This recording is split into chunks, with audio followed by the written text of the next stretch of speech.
ज्ञानेश्वर माहिती. संत ज्ञानेश्वर हे महान संत 13व्या शतकात महाराष्ट्रात होऊन गेले. त्यांचा जन्म पैठणजवळील आपेगाव येथे झाला. त्यांचे पिता विठ्ठलपंत कुलकर्णी यांनी पत्नी रुक्मिणीबाईला न विचारता संन्यास घेतला होता, म्हणून त्यांच्या गुरूंनी त्यांना पुन्हा संस्कार करण्याची आज्ञा दिली.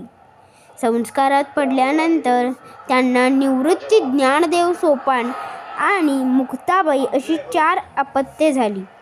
संन्यास घेऊनही संसारात आहे म्हणून समाज यांची हेटाळणी करू लागला.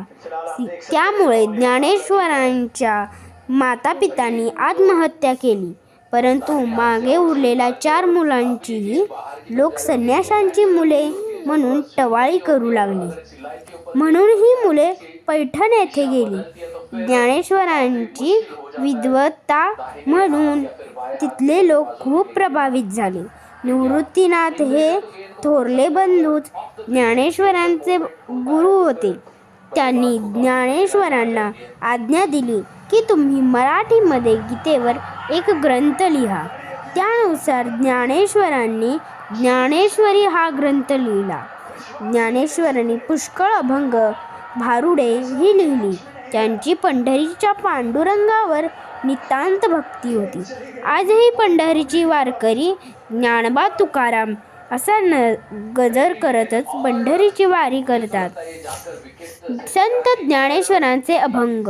ज्ञानाचा सागर सखा माझा ज्ञानेश्वर, मरोनिया जावे, बा माझ्याच पोटा यावे, असे करी माझ्या भावा, असे करी माझ्या भावा, संख्या माझ्या ज्ञानदेवा, जावे विवाळुनी, जावे विवाळुनी, जन्मोजन्मी वासजनी, जन्मोजन्मी वासजनी, जन्मोजन्मी वासजनी. धन्यवाद.